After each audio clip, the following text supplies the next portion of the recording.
America वहां से शिकस्त खा के चला गया था। अच्छा। अमेरिका ने वहां उसको रखा है चाइना को देखने के लिए, ठीक है ना, रशिया को रोकने के लिए, ठीक है ना, और पाकिस्तान को रोकने के लिए। ठीक है, तो चाइना के साथ तो अफगानिस्तान की अब डील हो रही है, यही तो टॉपिक है कि ऑयल अब चाइनीज कंपनी अफगानिस्तान में जाके ऑयल वो करेंगी। आप जरा बांग्लादेश को देखिए, बांग्लादेश में एक ही सूरत हाल है, लेकिन उनका जीडीपी देखें और उनके रिजर्व देखें और हमारा और इवन इंडिया के साथ भी उनका कोई मुकाबला नहीं है।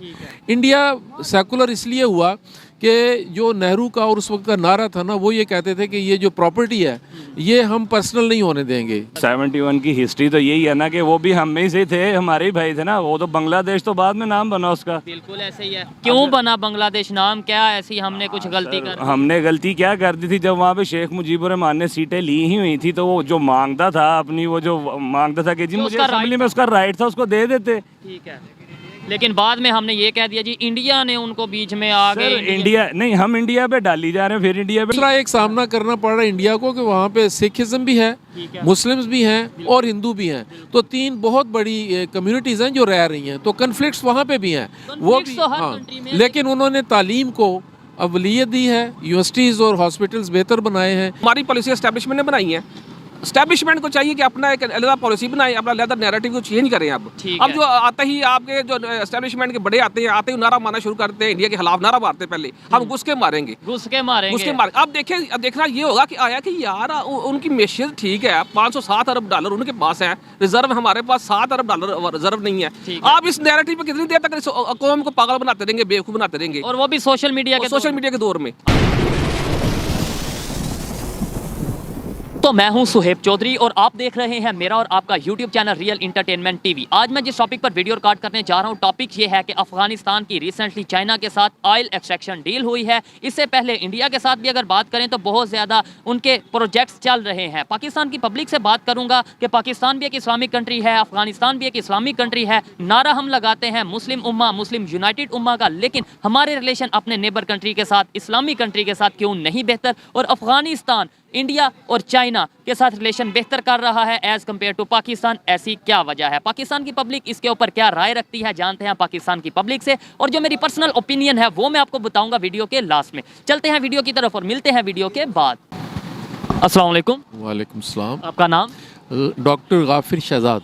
डॉक्टर साहब, मैं जिस टॉपिक पे वीडियो रिकॉर्ड कर रहा हूँ, टॉपिक ये है कि अफ़गानिस्तान ने रिसेंटली चाइना के साथ डील की है, ऑयल ड्रिलिंग डील, यानी कि चाइना की कंपनी अब अफ़गानिस्तान में जाएगी, वहाँ से ऑयल के हवाले से वो काम करेंगे। और मेरा मेन सवाल ये है कि अगर अफ़गानिस्तान इंडिया के साथ रिलेशन बेहतर कर सकता है, अफ़गानिस्तान चाइना के साथ रिलेशन बेहतर कर सकता है, तो हम जो पूरी दुनिया में मुस्लिम उम्मा का नारा लगाते हैं, वो भी मुस्लिम कंट्री, हम भी मुस्लिम कंट्री, पाकिस्तान के साथ अफ़गानिस्तान रिलेशन क्यों नहीं बेहतर कर रहा?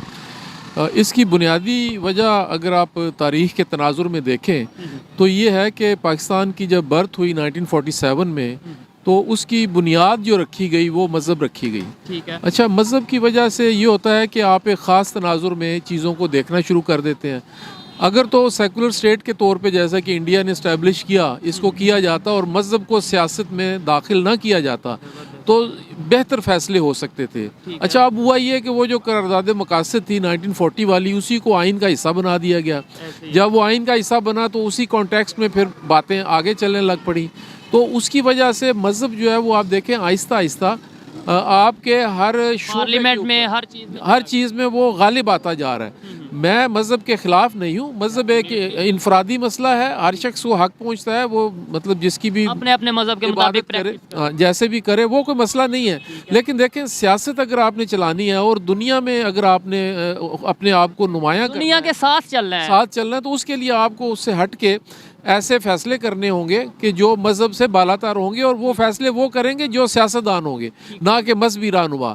आप देखें कि 70s में जब एक दफ़ा कोशिश हुई मुल्क को उन सेकुलर स्टेट बनाने की या एक तरह से उन बुनियादों पे चलाने की भुट्टो के दौर में, तो वो जो 9 सितारे एक तंजीम थी जिसमें वो 9 जमातें इकट्ठी हो गई थी, इस्लामी जमातें थी, उन्होंने उसको रिएक्ट किया और बिल्कुल एक डिट्रैक कर दिया।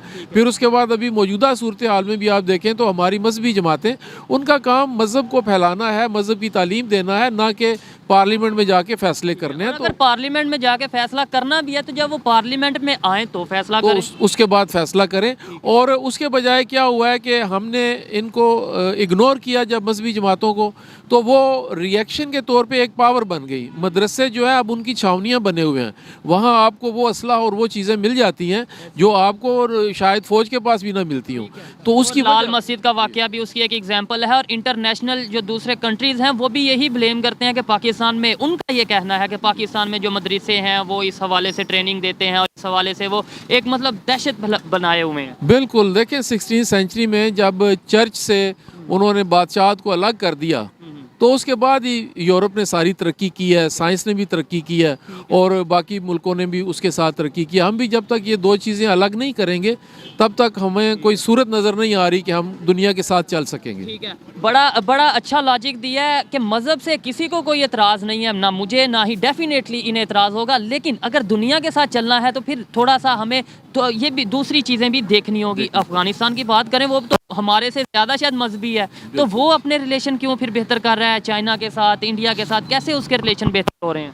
उसकी एक बुनियादी वजह यह है कि मुल्क की सतह पर ना वो जितने पॉलिटिशियंस वगैरह हैं वो अपने मुल्क को आगे लेके जाना चाहते हैं। हमारे मुल्क में यह है कि जो पॉलिटिशियन है वो अपने आप को आगे लेके जाना चाहता है। अब आप देख लें कि आपकी नून लीग इस्टेब्लिश हुई, वो भी बनाई गई, इसी तरह से MQM का रोल हमारे सामने है, इसी तरह जब तहरीक इंसाफ बनी तो उसको चलने नहीं दिया गया, या वो इतने विजनरी नहीं थे कि वो इस सारी सूरत हाल से मतलब आगे निकल सकते।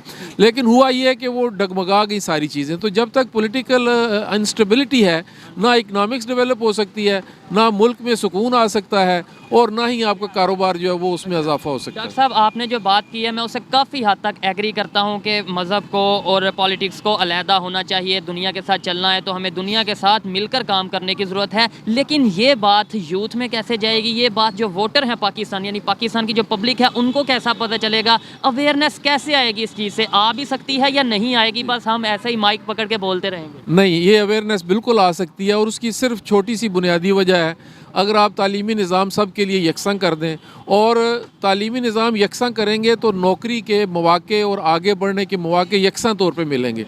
अगर आप सोसाइटी को मुख्तलिफ हिस्सों में बांटेंगे कि ये एचिसोनियन है और ये लोग जो है वो मतलब है उर्दू तालीम पढ़ने वाले, गवर्नमेंट स्कूल के हैं, ये प्राइवेट, और ये मदरसे वाले पढ़ने वाले हैं, तो आपने तो खुद ही सोसाइटी को तकसीम कर दिया। तो जब वो तकसीम कर दिया तो उनके दरमियान कन्फ्लिक्ट लाजमी है। अच्छा, एक मज़े का सवाल है कि इंडिया सेकुलर कंट्री है, उसका ये कहना भी है और नज़र भी अब काफ़ी हद तक आता है, क्योंकि वहाँ पर मुस्लिम भी रह रहे हैं, वहाँ पर सिख भी रह रहे हैं, वहाँ पे क्रिश्चियन और हिंदू भी रह रहे हैं। ठीक है, क्या फ़ायदा हुआ इंडिया को सेकुलर होने का? ज़रा दुनिया की नज़र से अगर देखा जाए तो कोई फ़ायदा तो हुआ है, डेफिनेटली दुनिया की 5वीं बड़ी इकानमी बन चुकी है।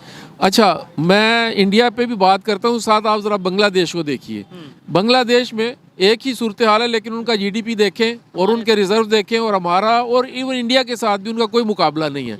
इंडिया सेकुलर इसलिए हुआ कि जो नेहरू का और उस वक्त का नारा था ना, वो ये कहते थे कि ये जो प्रॉपर्टी है ये हम पर्सनल नहीं होने देंगे। जैसा कि मुग़लों के दौर में वो स्टेट की प्रॉपर्टी होती थी, ब्रिटिश दौर में आके वो प्रॉपर्टी जो है वो इंडिविजुअल की आ गई और वडेरे पैदा हो गए, उन्होंने वो वडेराइज्म ख़त्म कर दिया। लेकिन हमारे यहाँ पे तो शायद आज भी 2023 में भी ये सिस्टम हमारे तो ये कहा जाता है कि मुल्क बनाया ही इन वडेरों ने अपने लिए था, और ये तारीखी तौर पे साबित भी होता है कि इन लोगों ने अपनी एक अलहदा स्टेट इसलिए बनाई थी ताकि हमारा ये जो आज भी सिंध के एरिया में चल जाए, बलोचिस्तान के एरिया, इवन पंजाब के एरिया में हमें बहुत कुछ नजर आता है, मिलता है। दूसरा एक सामना करना पड़ रहा है इंडिया को कि वहाँ पे सिखिज्म भी है, मुस्लिम्स भी हैं और हिंदू भी हैं, तो 3 बहुत बड़ी कम्युनिटीज़ हैं जो रह रही हैं, तो कन्फ्लिक्ट्स वहाँ पे भी हैं, वो भी हाँ। लेकिन उन्होंने तालीम को अवलियत दी है, यूनिवर्सिटीज़ और हॉस्पिटल्स बेहतर बनाए हैं, जिसकी वजह से इस वक्त वो दुनिया में आप देखें ये जितनी भी अपना सॉफ्टवेयर की दुनिया है उसको वो कमांड कर रहा है। IT की दुनिया में, इसके अलावा मेडिसिन की अगर बात करें बहुत तेज़ी से वो ग्रो कर रहे हैं। ठीक है, क्या कहना चाहेंगे, हमें सीखना चाहिए अपने नेबर से? मैं कहता हूँ जी बिल्कुल सीखना चाहिए।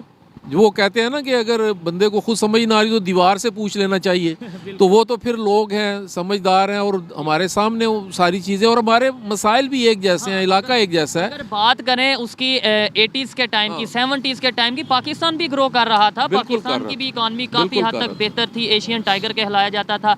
इंडिया तब इतना स्टेबल नहीं था जितना आज स्टेबल है। कौन सी ऐसी पॉलिसीज़ उन्होंने बनाई, उन्होंने कैसे अपने रिलेशन इंटरनेशनली बेहतर किए?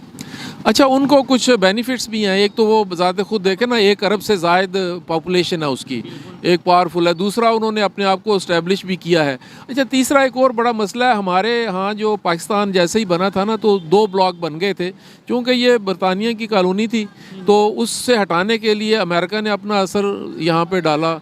उधर से रशिया जो था वो उसकी अमेरिका के साथ लगती, तो वो रशिया ने भी इधर कंसंट्रेट किया।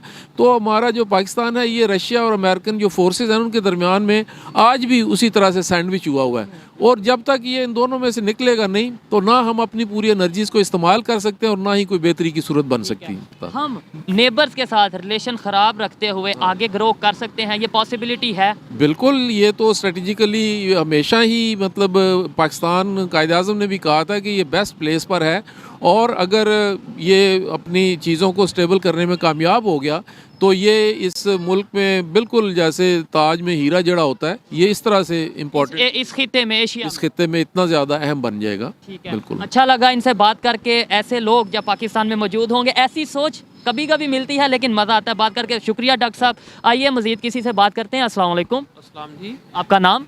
एम अकमल खान आनंद। एम अकमल खान आनंद, क्या करते हैं आप? मैं सर लायर हूँ।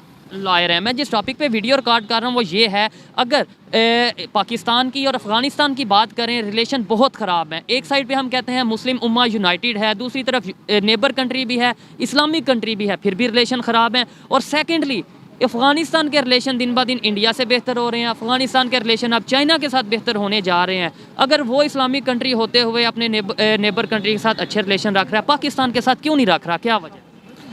पाकिस्तान में सर आपको पता है जब से पाकिस्तान बना है ना, तो आपने यही कहा है जी पाकिस्तान इस्लाम के नाम पर बना है। ठीक है, वो सर भी यही बात कर रहे थे। अच्छा, इस्लाम के नाम पे पाकिस्तान बनाया गया है, और पाकिस्तान चूँकि ला इलाहा इल्लल्लाह मुहम्मद रसूलुल्लाह के नाम पे बना है, लिहाजा पाकिस्तान को कुछ नहीं हो सकता। ठीक है ना। और ठीक 1971 में पाकिस्तान 1,02,000 हिस्सों में तकसीम हो गया। ठीक है ना। तो अब जहाँ जो आपका जो नारा है ला इलाहा इल्लल्लाह मुहम्मद रसूलुल्लाह, वो कहाँ गया? कहने का मतलब है ला इलाहा इल्लल्लाह मुहम्मद रसूलुल्लाह पे सिर्फ नहीं रहना, जब तक आप हम अपने करतूत ठीक नहीं करेंगे उस वक्त तक ये मुल्क कायम दायम नहीं रह सकता। जबरदस्त। मैं ये लॉजिक आज बड़ा अच्छा लगा बात करते। जी बिल्कुल नहीं रह सकता। ठीक है जी, उस वक्त तक नहीं रह सकता जब तक देखें यहाँ पे अगर करप्शन है, होर्डिंग है, और आप देख लें मिलावट है। ठीक है, कभी किसी मौलवी ने मस्जिद में दुआ की है कि या अल्लाह ये जो होर्डिंग करने वाले हैं, ज़हीरा अंदोज़ करने वाले हैं, इनको गर्क कर दे, इनको सज़ा दे दे, जो करप्शन करने वाले हैं उनको गर्क कर दे। हमेशा यही दुआएं करेंगे, या अल्लाह हमें है खाना काबा का दिखाने का 3-4 मरतबा तौफीक अता फरमा दे, यहूदियों को तबाह बर्बाद कर दे, काफिरों को तबाह बर्बाद कर दे। ठीक है ना। इन्हों ये सारे जो मौलवी हैं ना, वो ये मुझे लगता है एक नैरेटिव पे चल रहे हैं, और ये सरकारी मौलवी हैं, वो एक स्क्रिप्ट पे चल रहे हैं। ठीक है जी, ये एक स्क्रिप्ट पे चलते हुए मौलवी ने तमाम जो नमाज पढ़ने वाले हैं ना, हमारे उलमा जो भी नमाजी हैं, उनको एक डगर पे रखा हुआ है, एक सोच बना दिया, एक नैरेटिव बना दिया। हकीकत वाली बात, ये मौलवी भी दुआ में नहीं मांगते, ये मौलवी दुआ भी सरमायादाराना मांग रहे हैं। ठीक है ना। आजकल ये जिस माइक पे दुआ मांगी जा रही है वो भी शायद यहूदियों का बनाया हुआ है। और फिर हम अब देखिए मौलवी की बात, आप देखिए ये लैंड क्रूज में बैठे होते हैं, एसी में बैठे होते हैं। ठीक है ना। और बात कर रहे होते हैं जी हमने जी गिट्टू से सलवार ऊपर रखनी है। ऐसे ही है। ठीक है ना, ये इस्लामी है।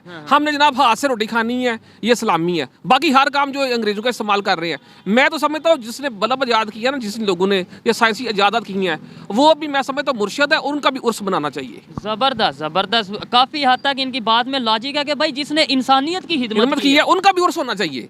हर वो शख्स जिसने इंसानियत के लिए कुछ किया है उसका उर्स मनाना चाहिए। और साइंस का एक दिन मुकर्रर होना चाहिए कि तमाम लोगों का दुनिया में एक उर्स बनाया जाएगा जिसने इजादत की है। ठीक है। अच्छा, ये सोच जो आपकी सोच है, एक पॉजिटिव सोच है कि भाई सब इंसानियत के नज़र से देखा जाए सबको, ये मजहब ठीक है अपनी अपनी जगह आप प्रैक्टिस करें, लेकिन उसको आप कंट्री के अंदर इतना वो ना करें। यार मैं तो समझता हूँ अल्लाह पाक भी सेकुलर है। अल्लाह ताला ने हर एक को नवाजा है। ऐसे ही है ज़मीन पर। ठीक है ना। अल्लाह ने कहा कि हर एक को नवाजा, हर एक को रिज़्क़ बराबर दिया, तकसीम किया है। जो इंसानियत की खिदमत करेगा वही मेरे करीब है। अल्लाह ने ये नहीं कहा कि मुसलमानों को, अल्लाह ने कहा तुम में से बेहतरीन इंसान वो है जो दूसरे इंसानों के लिए बेहतरीन है। अल्लाह ने ये नहीं कहा मुसलमान। रहमतुल आलमीन कहा गया नबी पाक सल्लल्लाहु अलैहि वसल्लम को, रहमतुल मुस्लिमीन नहीं कहा गया। ठीक है। तो अपने ज़हन को बड़ा करें, ब्राइट माइंडेड बनाएं, ब्राड खोलें अपना ज़हन, विजन खोलें अपना। अगर अफगानिस्तान आगे निकल गया, उनका विजन बड़ा हो गया, उनकी सोच बदल गई, अगर बांग्लादेश की बात करें वो आगे निकल गया है, अफगानिस्तान बेहतरी की तरफ जा रहा है, आगे तो नहीं निकला, बेहतरी की तरफ जा रहा है, उनकी सोच बदल रही है या फिर कोई और रीज़न है? मेरा ख्याल सा मौजूदा दौर में मैं समझता हूँ कि उनकी सोच बिल्कुल नहीं बदली, ठीक है ना। वो अभी उसी डगर पे चल रहे हैं, ठीक है। अमेरिका अगर अफगानिस्तान को छोड़ गया तो इसका मतलब ये नहीं कि अमेरिका वहाँ से शिकस्त खा के चला गया था। अमेरिका ने वहाँ उसको रखा है चाइना को देखने के लिए, ठीक है ना, रशिया को रोकने के लिए, ठीक है ना, और पाकिस्तान को रोकने के लिए, ठीक है। तो चाइना के साथ तो अफगानिस्तान की अब डील हो रही है, यही तो टॉपिक है कि ऑयल अब चाइनीज़ कंपनी अफगानिस्तान में जाके ऑयल वो करेंगी, एक्सट्रैक्ट करेंगी, ठीक। लेकिन सर जो हाँ यही तो मैं कह रहा हूँ आपको, इसी से तो अब पाकिस्तान में जो दहशतगर्दी हो रही है, अब अमेरिका यहाँ पे आएगा उसको काउंटर करने के लिए, ठीक पाकिस्तान बचाने का काउंटर करने के लिए अब अफगानिस्तान में दोबारा चपकस चलेगी, लड़ाई झगड़ा होगा, ताकि इस खित्ते को उन्होंने गैर मुस्तहकम रखना है, ताकि यहाँ पे कोई लहदा ब्लॉक ना बन सके। इसका मतलब है हम तो बड़ी पावर्स के हाथों में खेलते रहेंगे। और मैं पाकिस्तान को हमेशा कहता हूँ, पहले ये यूके की ये कॉलोनी थी, अब ये यूएसए की कॉलोनी है, या समझ लें। ये हकीकत पसंद है ना, आप क्यों नहीं मानते अपने आप को? हम मानते हैं, ठीक है ना। जो आपके सियासतदान है ना, ये जो सियासतदान है और मौलवी हैं, इन्होंने हमेशा सियासत की है अमेरिका के नारे लगाकर, हालांकि इन सब के बच्चे अपने सारे अमेरिका में पढ़ रहे होंगे। ठीक है, चेंज कैसे आएगा? ये जो आपकी सोच है, अगर आपको लगता है कि ये बेहतर सोच है, ये पब्लिक तक कैसे जाएगी? पब्लिक को कैसे पता चलेगा कि हमें भी अब यार ये अपना नैरेटिव चेंज करें। पाकिस्तान की जो एस्टेब्लिशमेंट है ना, जो हमारी जो जितनी पॉलिसियाँ बनानी जब से पाकिस्तान बना आज तक, हमारी पॉलिसी एस्टेब्लिशमेंट ने बनाई है।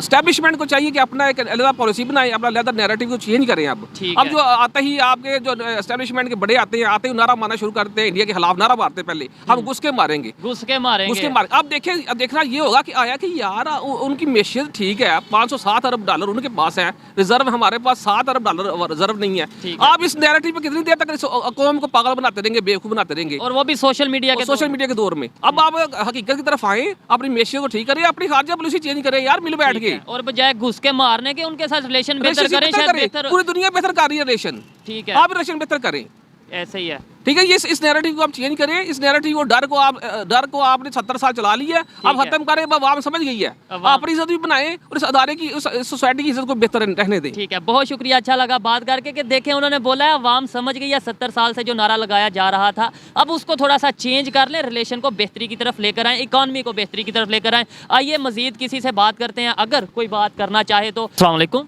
वालेकुम सलाम। आपका नाम? तलहा वलीद। क्या करते हैं तलहा भाई? PhD कह रहे हैं। PhD किस चीज़ में? Molecular biology. मॉलिक्यूलर बायोलॉजी में, ठीक है, फिर तो आपसे बात करने का भी मज़ा आएगा, एजुकेटेड हैं आप।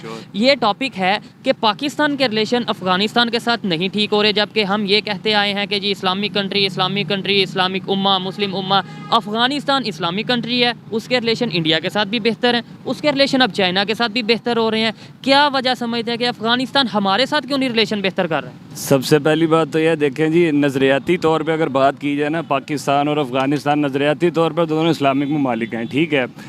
हमने अगर हम हकीकत पीछे जाए ना, अगर हम हिस्ट्री में दारुल हर्ब बना दिया गया 1930 में, और उस टाइम भी 30 लाख अफ़गानी यहाँ पे पाकिस्तान लेके आया पाकिस्तान, लेकिन वक्त के साथ साथ जैसे ही जियोपॉलिटिकल सिचुएशंस चेंज होती हैं, वैसे वैसे नई नई हुकूमतें आती हैं, नए नए रिजीम चेंज होते हैं, तो उसके साथ साथ वो जो मैस अवेयरनेस है ना, उसमें भी चेंज आना शुरू हो जाता है। ठीक है। आज का जो 4G 5G चल रहा है ना, अब जो सोशल मीडिया वॉर है उससे हर बंदा अवेयर है, ठीक है। आपका क्वेश्चन है कि पाकिस्तान के अफगानिस्तान के साथ ताल्लुकात क्यों नहीं ठीक हो रहे, सर उसकी वजह यह है, थोड़ा सा क्वेश्चन को डीपली समझिएगा कि पाकिस्तान के अफगानिस्तान के साथ नहीं, अफगानिस्तान अगर इंडिया, अफगानिस्तान अगर चाइना के साथ, यानी नॉन मुस्लिम या सेकुलर कंट्रीज जिन्हें हम जो भी कह लें, उनके साथ रिलेशन बेहतर कर सकता है, तो पाकिस्तान के साथ क्यों नहीं बेहतर कर रहा? मेन क्वेश्चन और मेन मुद्दा ये। इंडिया के तनाजुर में बात करना चाह रहे हैं आप? इंडिया के तनाजुर में भी और चाइना के तनाजुर में भी, और अफगानिस्तान के हवाले से कि अगर वो उनके साथ बेहतर कर रहा है तो हम तो इस्लामिक कंट्री हैं, हमारे साथ क्या नाराजगी है? ये टॉपिक सर हमारे असल में मसला ये है, देखें जी 1971 में चले जाएं, हमने अपने असल में हमारा जो मसला ये है वो ये है कि हम कह देते हैं कि हम एक दूसरे पे डालते, बेसिकली आपको चाहे बुरा लगे, हम अवाम और हम कौम नहीं हैं, हम ना हजूम है बेसिकली। हमारा जो हमारी मेंटालिटी है ना, आप उसको उस चीज़ से ना आप पीछे आ नहीं सकते। कहने को कहेंगे तो बहुत से लोग ये माइंड भी कर जाएंगे, ज़हनी गुलामी तो निकल ही नहीं रही। आप कह देते हैं जी फ़ौज ये कर रही है, फिर आप ब्यूरोक्रेसी पे डाल देंगे।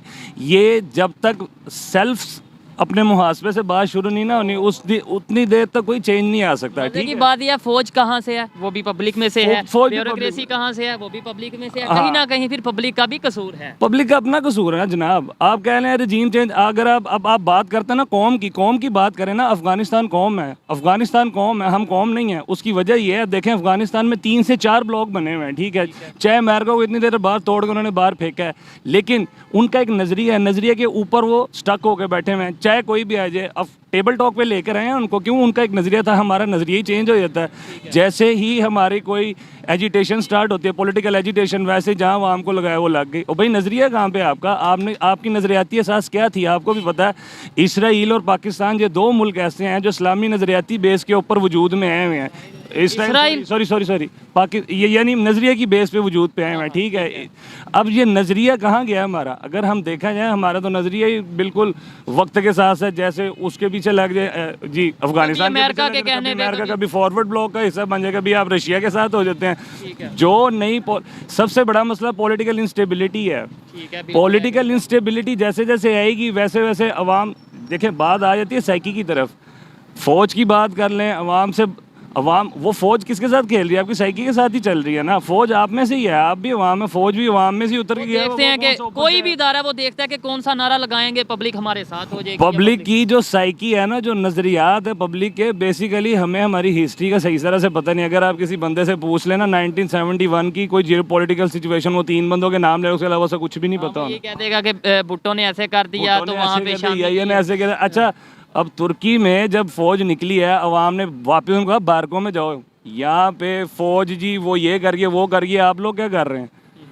अवाम क्या कर रही है? अवाम को भी तो चीना झपटी पड़ी हुई है ना, ऐसे ही है ना। हमारा भी कहीं हमारा बहुत ज्यादा कसूर है। ठीक है, आप थोड़ा सा बता दें 71 की हिस्ट्री क्या है, 1 2 3 4 लाइनों में अगर वाइंड अप। सर 71 की हिस्ट्री तो यही है ना कि वो भी हम में से थे, हमारे ही भाई थे ना। वो तो बांग्लादेश तो बाद में नाम बना उसका। बिल्कुल ऐसे ही है। क्यों बना बांग्लादेश नाम? क्या ऐसी हमने कुछ गलती कर? हमने गलती क्या कर दी थी? जब वहाँ पे शेख मुजीबुर रहमान ने सीटें ली ही हुई थी, तो वो जो मांगता था अपनी, वो जो मांगता था कि जी मुझे असेंबली में उसका राइट था, उसको दे देते। ठीक है, लेकिन बाद में हमने ये कह दिया जी इंडिया ने उनको बीच में आ गए। इंडिया नहीं, हम इंडिया पे डाली जा रहे हैं, फिर इंडिया पे डाली जा रहे हैं। यार जियो पॉलिटिकली देखा जाए, इंडिया के बॉर्डर साथ है, हमारे पास ज़मीनी रास्ता कोई नहीं था, तो इंडिया ने तो इंटरफेरेंस करनी थी। दूसरे नंबर पे अगर किसी ने हेल्प मांगी है तो इंडिया ने, या कोई भी कंट्री है, उसने आपको मैं फिर वही बात करूँगा, आपको किसी ने नहीं तोड़ा, आपने खुद को तोड़ा। ठीक है, और बेहतरी कैसे आएगी ये बता दें। अपने रिलेशन, अपने नेबर्स के साथ खास तौर पे कैसे बेहतर कर सकते हैं? कब तक हम कभी अमेरिका पे इल्ज़ाम लगा देंगे,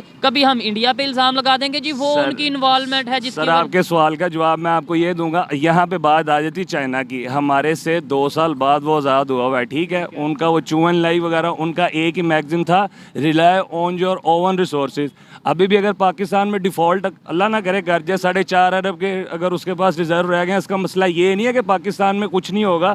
हाँ, इतना ज़रूर होगा, एनर्जी क्राइसिस आ जाएंगी, इन्फ्लेशन रेट ज़्यादा हो जाएगा, या थोड़ा सी और ज़्यादा पैसे की डिवैल्यू हो जाएगी। लेकिन एक बात ना हम पाकिस्तानी को समझ आ जाएगी, हम पाकिस्तानियों में भी बहुत ज़्यादा पोटेंशियल है। मेड इन पाकिस्तान को यूज़ करें, अपने सोर्सेज पर रहें। और जो कौम अपने सोर्सेज पर रहती है, अपने नज़रियात पर रहती है ना, फिर उसको किसी की ज़रूरत नहीं पड़ती। उस कौम को ना फिर हमारी ज़रूरत पड़ेगी। ठीक है, और लेकिन वो नज़रियात पे तब हम रहेंगे जब हमें नज़रियात प्रॉपर तरीके से बताए जाएंगे। अभी हमें नज़रियात का पता ही नहीं है। हमारे नज़रियात, हमारी ये जो हम जो जनरेशन है ना, जिस जनरेशन से हम, आप हो गए, मैं हो गए, जिनको पता है कि यार जिन्होंने दुनिया क्या कर रही है और हमने क्या करना है। स्टडी लेवल पढ़ना एक और चीज़ होती है, एक होता है उसके अलावा से अपना वर्कआउट करना, अपनी सेंस को यूज़ करना और चीज़ों के ऊपर नज़र रखना। इंटरनेशनल अफेयर्स में क्या हो रहा है। आप आज माइक लेके अगर मेरे पास खड़े हैं, मैं आपकी बात का जवाब दे रहा हूँ, मुझसे क्वेश्चन कर रहे हैं, यहाँ थोड़ा बहुत नॉलेज रखते हैं हम, ठीक है। असल मसला ये अवाम में अवेयरनेस भी नहीं है। अवाम के सिर्फ एक ऐसी फ़िज़ा कायम हुई हुई है जो साइकी के साथ कह रहे हैं। हम यहूदी को गालियाँ देते हैं, यहूदी क्यों पूरी दुनिया पे छाया हुआ है, उसका मकसद उसका मसला वही है जो उसने इस्लाम को ही पकड़ा हुआ है, हमने इस्लाम को भी छोड़ा हुआ है, वो गाली यहूदियों को हमें दी तो जा ये रही है। कहा जाता है यहूदी शायद बने ही इसलिए हैं या नॉन मुस्लिम बने ही, वो तो इस्लाम पाकिस्तान के खिलाफ और इस्लाम के खिलाफ, वरना अगर उनका तो आप- कोई मिशन ही नहीं दुनिया अगर आप उनका अमल देख लेना, असल मसला मैंने वही बताया, हमारी अमल की कमी है, बोलते हम ज़्यादा है, हमें बोल बहुत अच्छे लेते हैं हम, बड़ी बड़ी लेकिन ना हमारी हमारी हाँ बड़ी बड़ी बातें करते हैं, उसके बाद हमारा अमल ठुस हो जाता है, वो अमल कर जाते हैं। अगर आप किसी भी कौम को उठा के देखें ना, आज पूरी कौम को उठा, कोई भी कौम, चाइना को उठा के देख लें, इवन के अफगानिस्तान जो इंडिया की बात करें, इंडिया की, अगर आप उनकी इकोनॉमिक स्ट्रेटजी देख लें, आप उनकी नज़रियाती स्ट्रेटजी देख लें, तो आपने कहना यार सिर्फ इन्होंने कलमा नहीं पढ़ा हुआ, वो मुसलमानों वाली काम कर रहे हैं, अपनी कौम के साथ सिंसेयर हैं, वो कौम खुद के साथ सिंसेयर हो जाए। पाकिस्तानी पब्लिक की ओपिनियन आप तक पहुंचाई। अगर इस हवाले से मेरी पर्सनल ओपिनियन की बात की जाए तो मैं यही कहूंगा कि हम अगर मुसलमान हैं तो हमें इस्लाम को फॉलो करना चाहिए, लेकिन साथ ही साथ ये भी माइंड में रखना चाहिए कि कोई किसी भी मज़हब से बिलोंग करता है, उसको मजहबी आज़ादी हो, और अगर हमने दुनिया के साथ चलना है तो हमें दुनिया के तौर तरीके को साथ थोड़ा बहुत अडॉप्ट करने की ज़रूरत है, हमें अपने रिलेशन को बेहतर करने की ज़रूरत है। यही अगर रहेगा, अगर हमारे रिलेशन बेहतर नहीं होंगे तो शायद पाकिस्तान बेहतरी की तरफ नहीं जा पाएगा। ये मेरी पर्सनल, तो रिलेशन भी चेंज होंगे इंशाल्लाह, रवैये चेंज होंगे, रिलेशन चेंज होंगे। ये मेरी पर्सनल ओपिनियन थी, आप में से इसमें कोई एग्री भी कर सकता है और डिसएग्री भी कर सकता है। ये देखिए जो हम मुसलमान हैं, उनके नबी पाक सल्लल्लाहु अलैहि वसल्लम फरमाया है कि तुमसे पहली उम्मतें इसलिए तबाह बर्बाद हो गई कि वहाँ जो ताकतवर के लिए कानून के ज़ाब्ते और थे और कमज़ोर के लिए लहदा थे। अब तो यार हमें देखना पड़ेगा ना, इन दो फिक्रों को आप देख लें, दो फिक्रों पे आपकी हुकूमत कायम हो सकती है। कोई मुआशरा कुफर पे तो कायम रह सकता है, ना इंसाफी पर नहीं। कम से कम ये दो फिक्रों पे आप कोई पॉलिसी बना लें। इस्लाम और दूसरे हाथ में दुनिया होगी, आप इनको लेकर चलेंगे तो आप कामयाब हो जाएंगे। कि जो आपकी अदलिया जो वो भी एस्टेब्लिशमेंट के से ज़रा हट के अपनी सोच समझ के साथ फैसले करे। नंबर एक और मैं मजीद बात करना चाहता हूँ कि जब तक आपकी सुपीरियर अदलिया में मेरिट पे जज भर्ती ना होंगे, उस वक्त तक ये मुआशरा ठीक नहीं हो सकता। क्योंकि पाकिस्तान में एक नायब कासद के लिए तो टेस्ट और इंटरव्यू है, लेकिन आधा अदलिया की जज्जू के लिए कोई टेस्ट और इंटरव्यू नहीं, वहाँ सिर्फ नॉमिनेशन होती हैं, वहाँ सिर्फ सियासी सिलेक्शन होती है सियासी बुनियादों पर कि ये फलां पार्टी का वकील है, फलां पार्टी का वकील है, फलां पार्टी का वकील है, और उसको जिसकी select किया गवर्नमेंट होगी उसका वकील होगा। अगर जज सुप्रीम कोर्ट के और हाई कोर्ट के जो जजेस हैं वही मेरिट में भर्ती ना होंगे तो आप उनसे मेरिट के फैसले लेने की कैसे तोखो कर सकते हैं यार? ये तो अब्बस है हमारे लिए, इसमें सोचने की बात है। ठीक है, इनकी राय आपने सुनी और आपको ये राय कैसी लगी कमेंट में जरूर बताइएगा। मिलते हैं नेक्स्ट वीडियो में, तब तक के लिए पीस आउट, अल्लाह हाफिज।